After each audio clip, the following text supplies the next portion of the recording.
All right, let's see how far we can get on a few more objects. The first thing I want to talk about very quickly, because it's easy to do, is how do I get this button to look rounded, which is how they used to look in the old days of iOS, as in two editions ago, so that's 2 years ago. So if you want rounded buttons, it's a relatively easy fix. Okay. Go to the button, give it a background color, we did that, and then go to the identity inspector and add this stuff to the runtime attribute. So what we're really doing is when it's running, we're adding additional things. So the identity inspector was this third one. Select the button, identity inspector, and then in here, make this a little smaller so that I can see.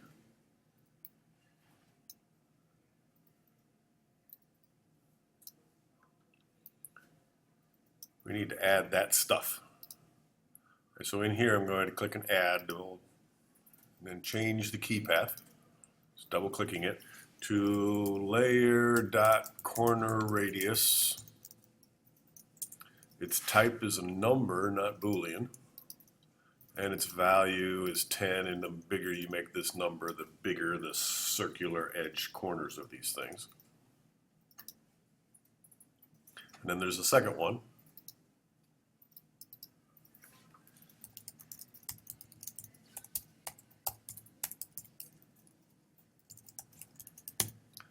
That one is Boolean, and it should be checked, so we shouldn't have to do anything else. What does that say? Masks, can you see? Can't see it here either. Sorry. Oh. Am I better? Yep. Okay. Remember, we're case sensitive, so those are going to be case sensitive. Do you have a space between the dot and the M? Might look like it, but no. Whoa.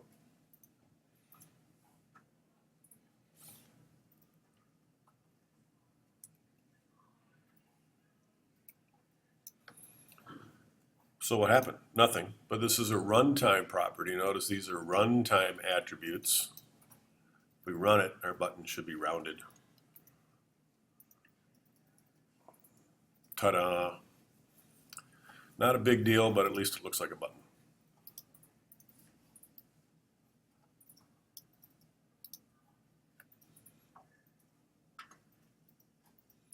All right, some other objects that I just want to show you how to communicate with. Switches. Switches are like checkboxes. You click them and they go on and off. All right, so let's add one of those to the form. Scroll down until you see it over here in the attributes in the object list here. Again, if you search below that. pardon me, I know I can search, but that's annoying. It's not that hard to find it. There it is. Right, drag it onto my form. Someplace I could even label it if I want to, but I'm just going to make it do something. What does it want me to do to it? Add a switch, toggle the visibility of the, let's just call it the subtitle.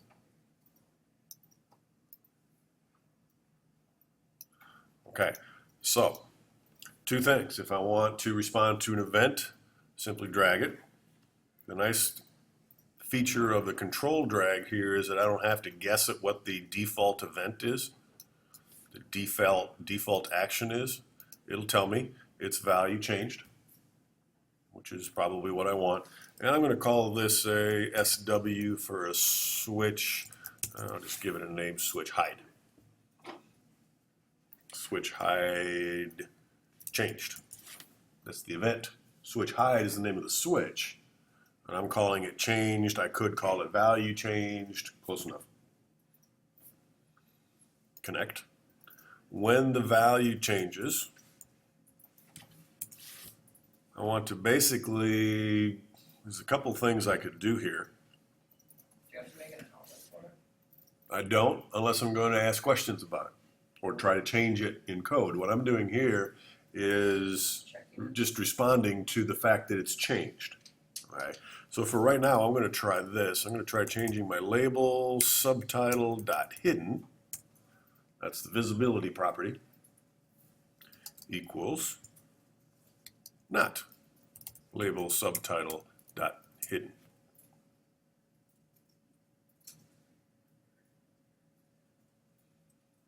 I hope. I'm winging it, just so you know. Makes sense, right? This is what we did in C# way back in your welcome screens. Toggle it. Let's see.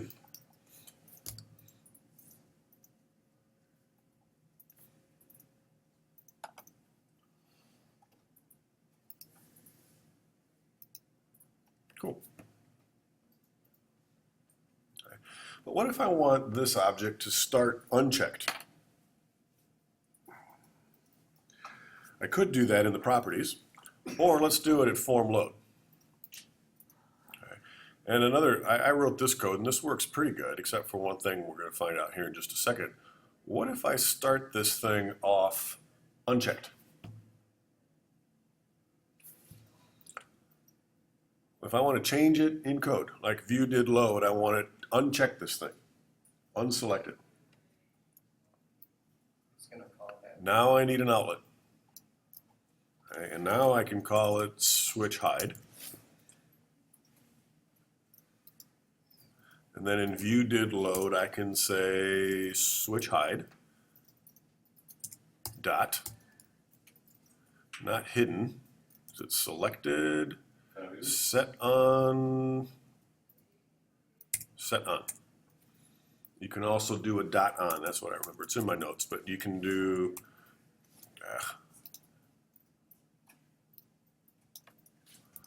dot on equals, that's a Boolean property, false.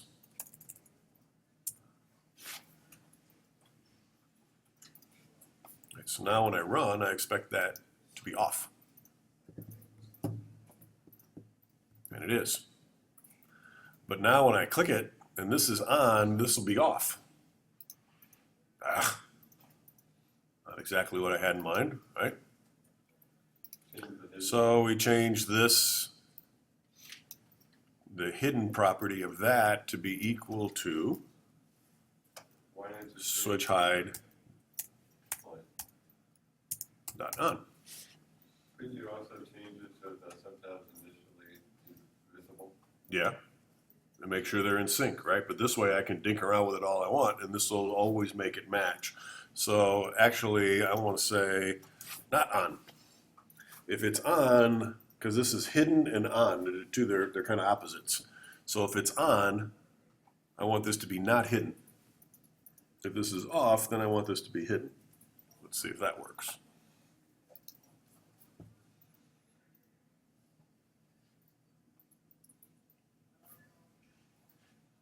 Didn't start out that way, right? So we're back to Nick's statement. If I switch this, that's cool. If I switch it back, now it hides, and then it comes back. So, and notice there's a bit of an animation to this. That was the other example that I showed you here in my notes, is that you can say dot set on, okay, and then you just do the on Boolean. What do we want it to be, on or not? The answer is no. And then you can also say, do I want it to be animated? True. And it'll bounce a little bit.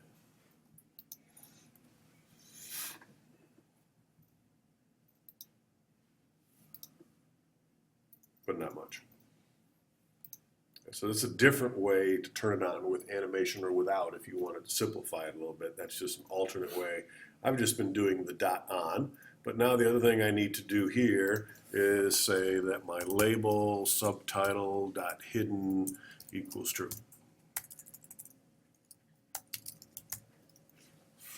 So that when it starts, everybody is in sync. You could set it to your to the property of your switch too. Could do that. So that way, if I change this one will automatically adjust. Good. Basically a checkbox. We wrote some pretty simple code down here. In addition, I could do, in it as an alternate, I could do if switch hide dot on, curly bracket, do something. If it's on, do something. It's a Boolean property. We can set it, we can check it, all on that same property. Knowing that property is what you really need. It's like the checked property in a checkbox. And then you could do different things. Yeah, I know. You can do different things based on the status of that checkbox. You can put an else clause in here and go on from there.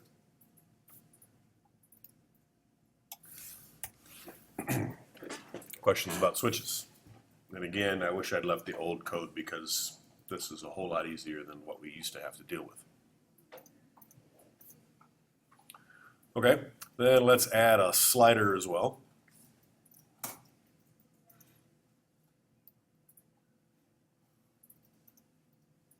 think I'll put it here. You can stretch this so that it slides a longer distance. A slider has a minimum value and a maximum value. Currently at a half, so it's obviously it goes up proportionally. You can't control how much it slides except by the width. But we could always see its value. I want the minimum value to be 0, but I think I want the maximum value to be 10. And I want the current value to be 5, because that's in the middle. If you press enter on these, you should see the result right away. In my notes someplace, it does talk about how to change this color. So if you want it to be red, I think it's this tint right here. You can change that color if you need to. Okay. You can put an image on either end if we want to. So here's what it looks like when it's minimized, kind of like the sound bar. You know, it's got a little speaker with nothing and a speaker with a little sound coming out. You can attach images to these if that's what you wish. I haven't done that. It's something you can experiment with. And by the way, when I talked about that assignment, it just occurred to me.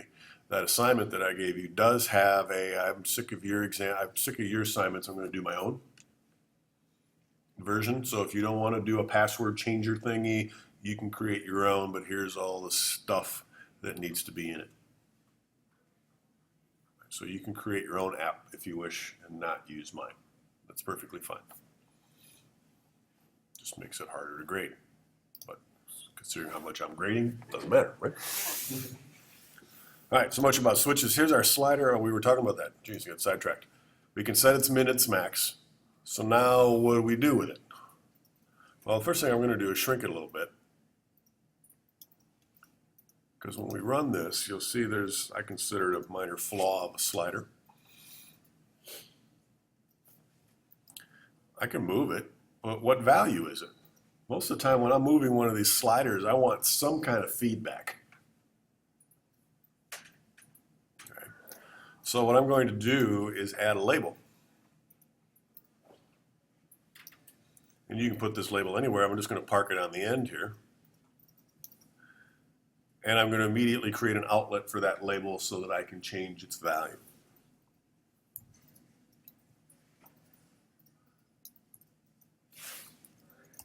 This is my slider value label.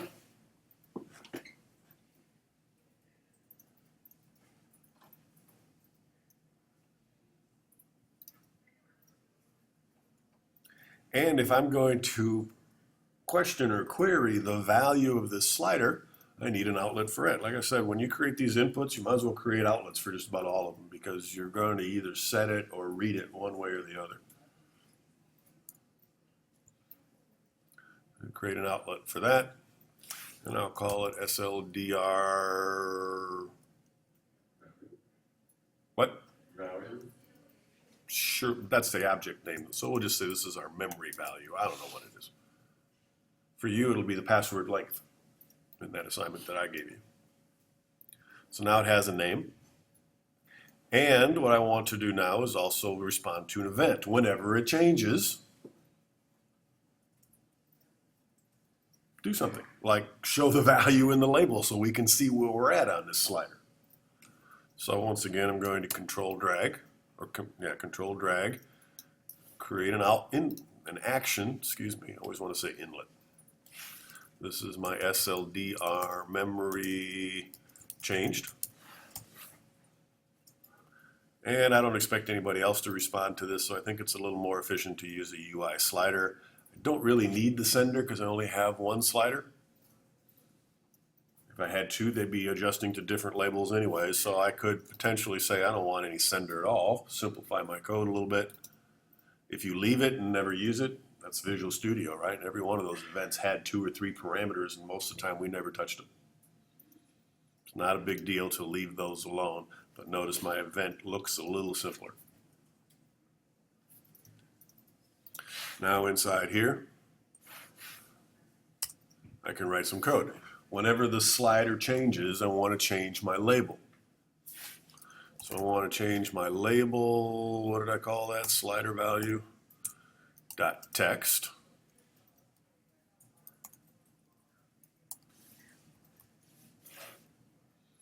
And I want to set that equal to whatever my slider memory dot value is.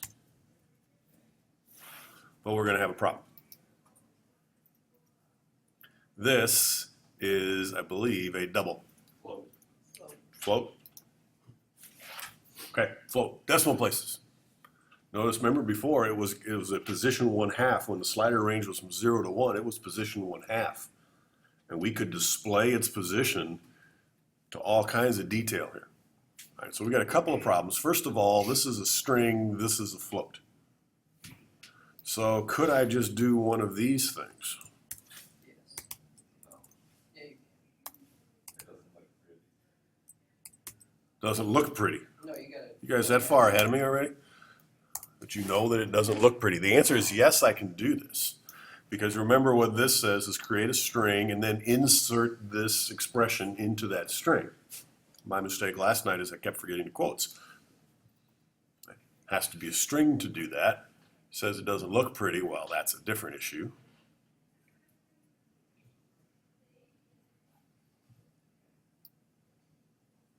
If I make it bigger, but notice that it's going up by tenths, etc. It's done. If I want to make that a whole number slider and just stick an int at the beginning. And now it'll take whatever this value is, convert it to an integer, and you have to slide it just a bit further depending on how wide your slider is before the number changes. There it was changing pretty quickly. That's the inside the parentheses, I think. No, wrong language. What was that color then? Can't you add another set to it? I think the, You have to add another set of parentheses. Yeah. Before the. because you're inside a string there, That's an expression. Backslash. but the backslash parentheses inside that is what you can. Oh, I see what you mean. Very good. Okay. So this is my expression inside here. I have to do an int parentheses and say convert that to an int. Thank you. No, it's probably true. Yep, and now it looks right.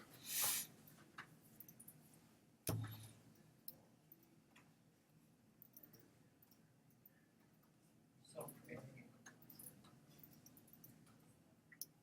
Okay. The only thing, again, once again, when we start, we're out of sync.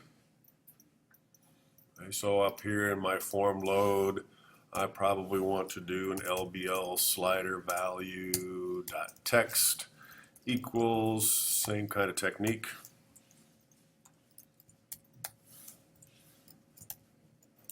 Could you also theoretically just change the value of the slider and then it would automatically run it? Yeah, but if I did that, if I couldn't, no.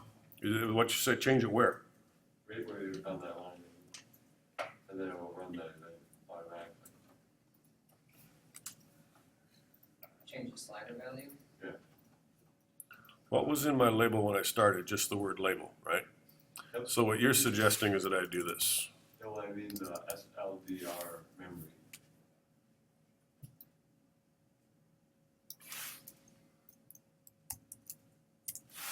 Like that. Maybe I One did place in my notes, though, it did mention that programmatically changing doesn't cause an event to occur. You would think that making this 0, Well, what, is there a set value? see, the event did not occur. Is Even there a though I set- changed it, is there a set value that causes the event to occur? Set value, value of 0, animated true. See if that has any difference, if that makes any difference. Good thought, but no. Right, so bottom line is, if you in code change the value of one of these objects, unlike C#. In C#, if you change in code the value, it causes the value change, the check changed events, etc. to occur. Doesn't happen here. So I've got back to a couple. There's probably a way to get that method to execute. Probably just call it, right? Ooh, that would be interesting. Now that I don't have any parameters, slider memory changed. Boom. That should do it.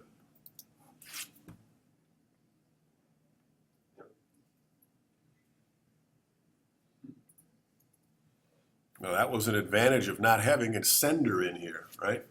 Because if I had a parameter of sender like I do on all these others, I'd have to figure out what to send in there. I think I could send in nil. But because I don't have a parameter here, it makes it easy to invoke this method, this function, call this function. Didn't think about that one. But there's other ways around it, right? I could have set the label equal to the current slider value. That's where I was starting before Nick interrupted me and said, try this instead. Right. Like in most languages, 3 or 4 ways to solve the problem. And does it keep up with me? Yes, it does. 10 to 0. And the amount, how much you have to move this really depends on the width of this slider object. Make it very narrow, then you don't have to move it much and the numbers change quicker.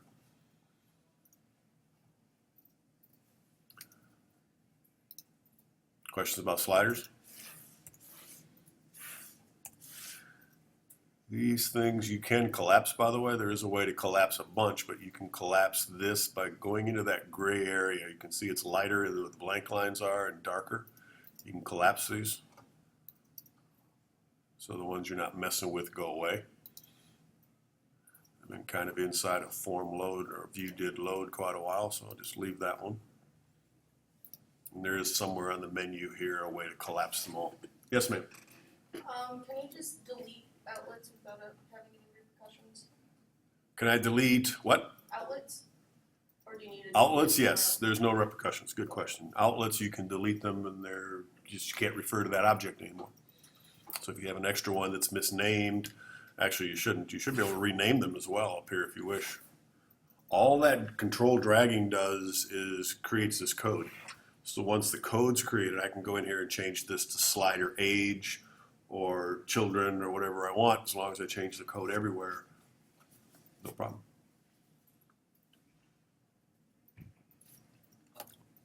Okay. Here's that link that I promised you. Let's take a quick look at that.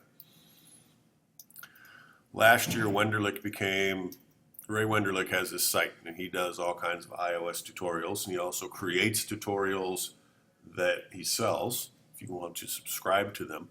But he has now some basic Swift tutorials, including a tutorial that talks about how do you create a simple app with sliders and things, and you can walk through these, and they're really good. And we used them last year as kind of a resource, and he also has at the top a link to his Swift tutorial, which gives you the basics of Swift. Instead of a 500-page book that's got more stuff in it than we can ever absorb, Wenderlich does a nice job of filtering these things down, and I also have to give him a lot of credit for a lot of the samples, like the background tap, probably came from a Wenderlich tutorial. So I'm not assigning them, but the link is in my new notes. You might park them someplace and just kind of walk through these and try them to see what happens. And then I'll guarantee you, in my spare time, I'll walk through it and learn from it as well.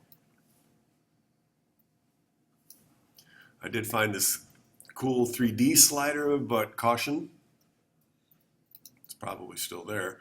But I caution you because this is written, or was written once upon a time, in Objective-C. And I can tell because of the square brackets. Look at that. That's how I ask if the switch is on. One set of parentheses because the if statement needed it. Then a set of square brackets because that's the message, basically sending a message to the sender saying, are you on? Thank God. And here's another message saying it's changed the background color. It's not a whole lot different, but it's ugly compared to our dot notation. Maybe it's because we're so used to all these other languages, but why did Swift, I'm sorry. that took a lot of training to learn how to read that. So that's something you can look at, but it's written in Objective-C, so you might have to do a little bit of translation. My advice, object name dot, and then kind of search around for the right method name. Some of them haven't changed. Okay, what's next? The segmented control. The segmented control is basically radio buttons with limits. All right, let's try one.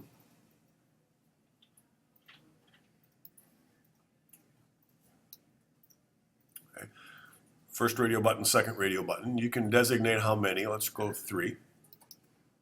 Now there's 3 radio buttons. You can stretch it.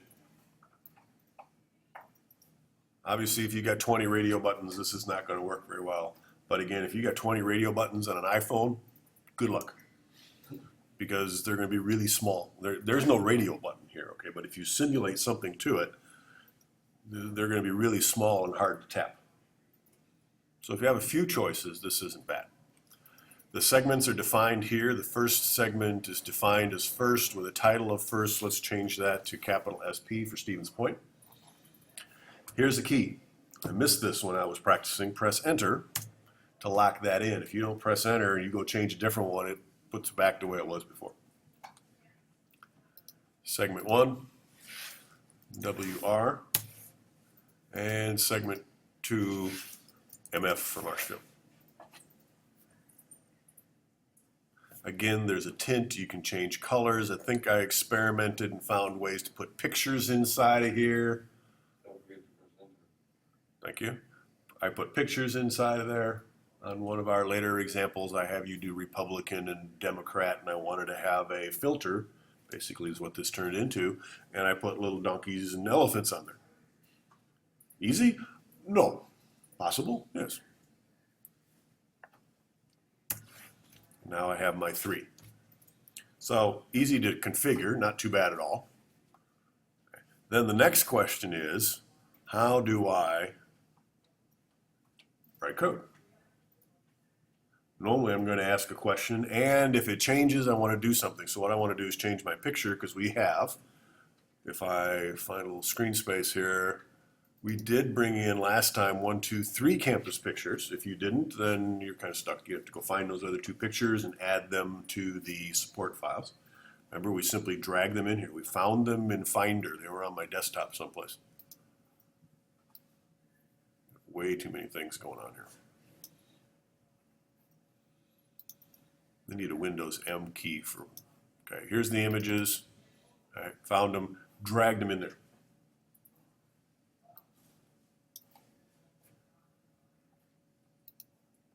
Okay, so I have access to the images, so what I want to do is change the image whenever one of these changes. Okay. So my first instinct would be, well, let's create some code. Okay, so I'm going to write some code and create an event, an action. And I'll call this, what do they call this? Not a switch, a segment changed, or segment campus changed. And once again, do I need to know who the sender was? No. In C#, each radio button is a separate object. Here it's one object. So I really don't need the sender. So just in case, I'm going to get rid of the sender. That seems to be a good plan if you don't need it. And so here's my campus changed. Now what's your first question? What's the value? Which one was it, right? Well, how am I going to glean that from here? First thing is the outlet. I need an outlet, which is again a little different than Visual Studio. I need an outlet so that I can ask, hey, you segment, which one is picked? So I'm going to need an outlet.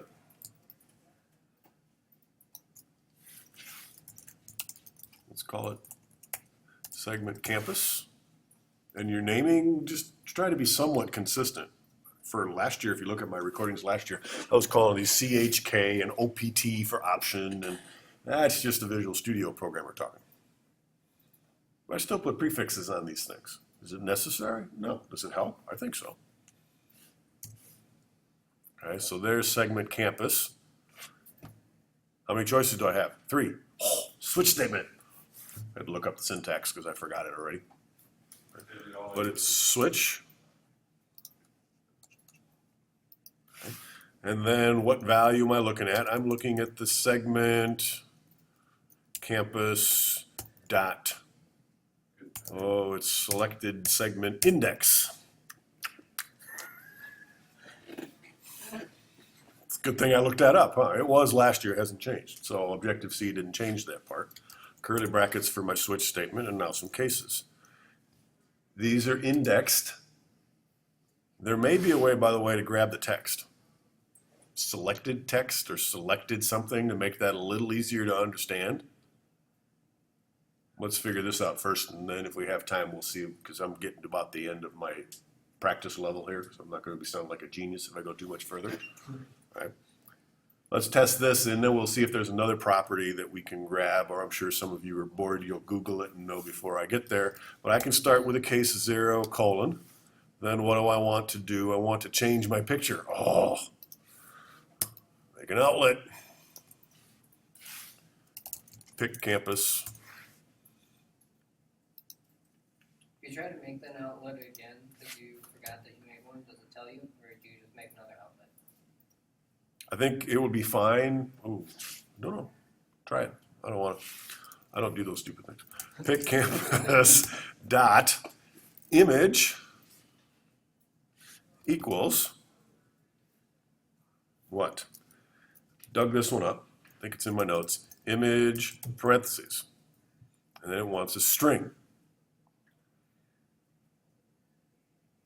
Is that the file name? It's the file name. So if I pick the first one, that's going to be mstcsp.png. I think that's all it needs. You're good as an arrow. Doesn't like the image. Oh, I think this is one of those where it's going to tell me it could be unresolved identifier image. UI image, excuse me. Now it's happy. So that's not hard to grab an image from a file. I was surprised. Again, I should show you last year's. It was just 4 lines of code. Okay. But now it's complaining.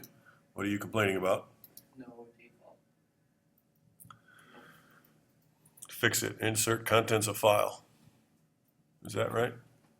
Is that just the parameter name? It doesn't Probably. like your string. So I cheat.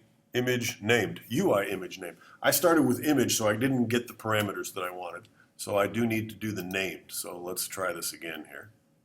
I guess I should be able to leave that. And let's do an UI image tab, parentheses. Didn't help me much, but there's named, colon, and it wants a string, and I gave it a string. Are you happy now?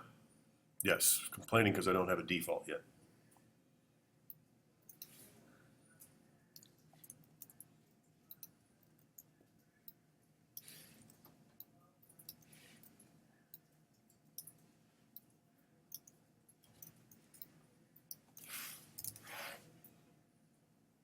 Is it a bar or a tab?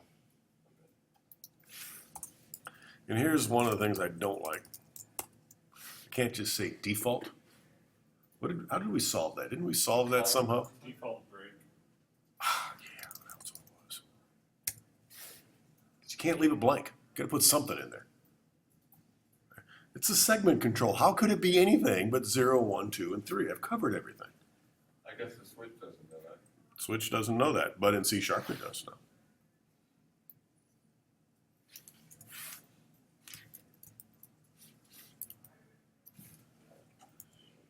Ah. I'm just trying to move them in a little bit. I don't like my cases lined up with my switch like that.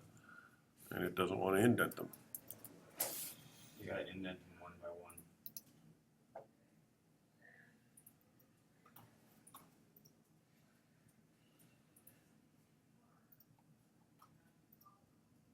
Shift right.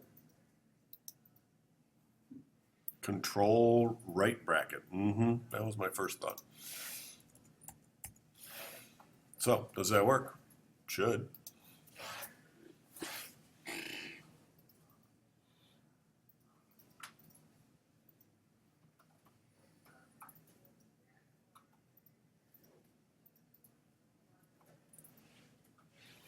Guess it's time to speed it up by pausing. Oh, yeah, almost paused the recording.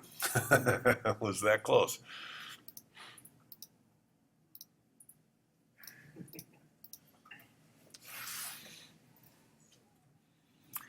You want it? It can be done. Just got to find a way to do it. Anybody find something other than selected segment index for me yet? I could be really brave and just kind of flow through.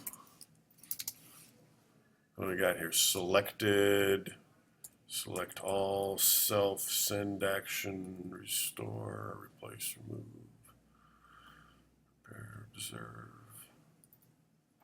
Notice you can query the number of segments in case you didn't know.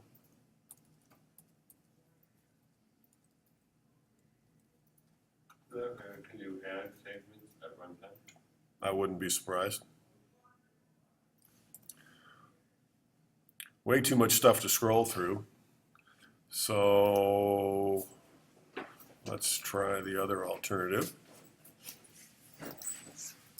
I always start with Swift, because if you do iOS or something like that, you end up with a lot of Objective-C code. Swift get segment text.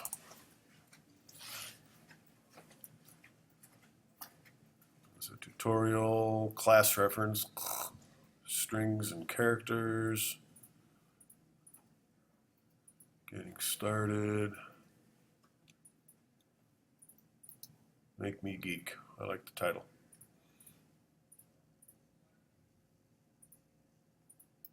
Is it a video? Oh, come on.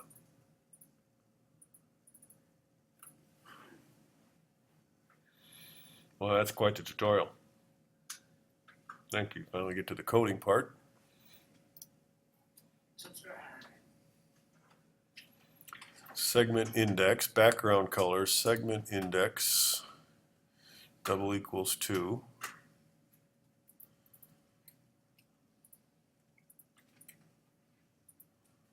No, he didn't help me. Somebody say something?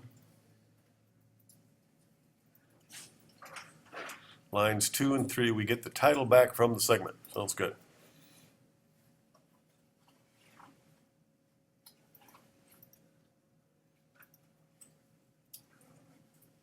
Title for a segment at index, maybe? Oh, really? You still gotta get the selected index. Mm-hmm. That's ugly.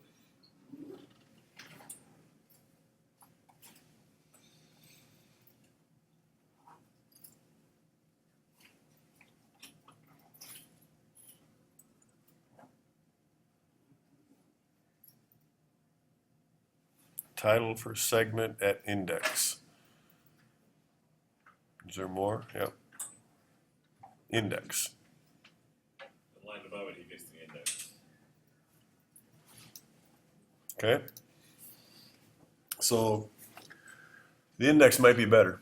The case statement might be easier to read down here. Great. This part right here would be easier because it would say SPWRMF, Or you just comment. or you could just comment, right? Title for segment at index, and then we have a segment campus dot selected segment index. You need another parenthesis. Do I? Nope.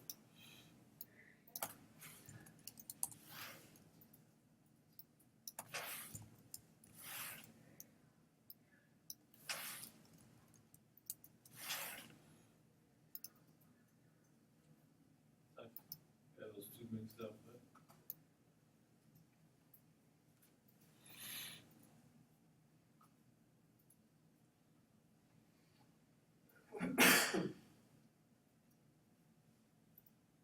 Looks good to me. I really like index. I can't say that I blame you, but now it's one of those. Why doesn't this work?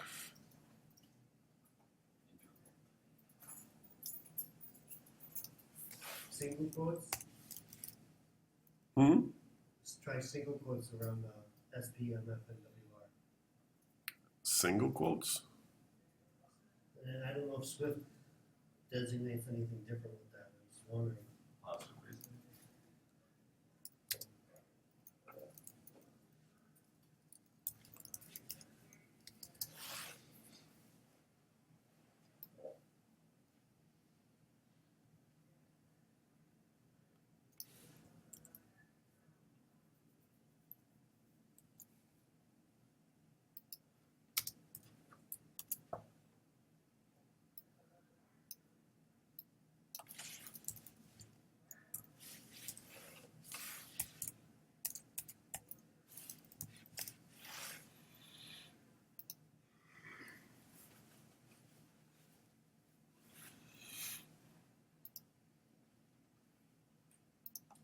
You have to convert it to a string.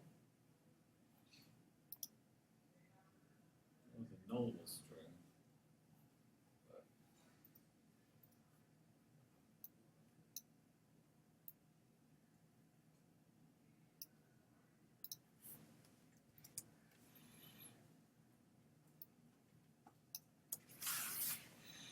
I run into that a number of times.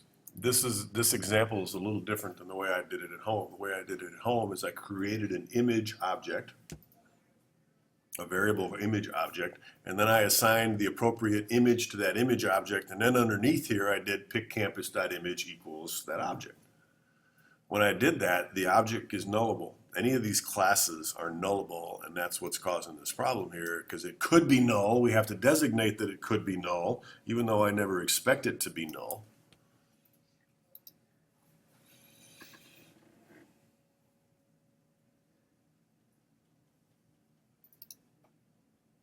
Crash. You put a breakpoint, did you? Oh, that could be. My text is the empty string, but I haven't hit that yet. So now I gotta remember the magic keys for step over is F6. Now my text is still the empty string.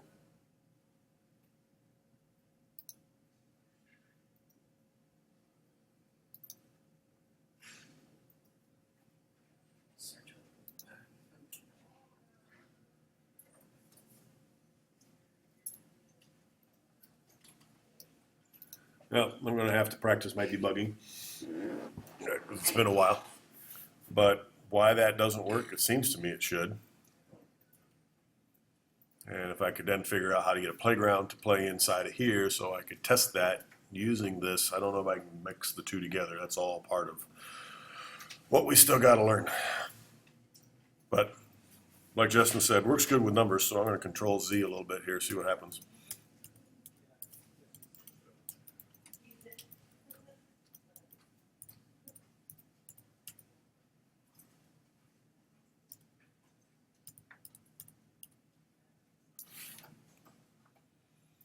And now I should be back again.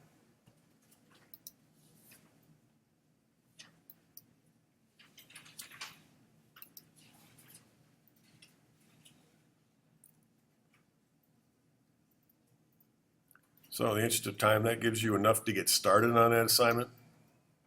It's still crashing. Oh, not crashing, a breakpoint.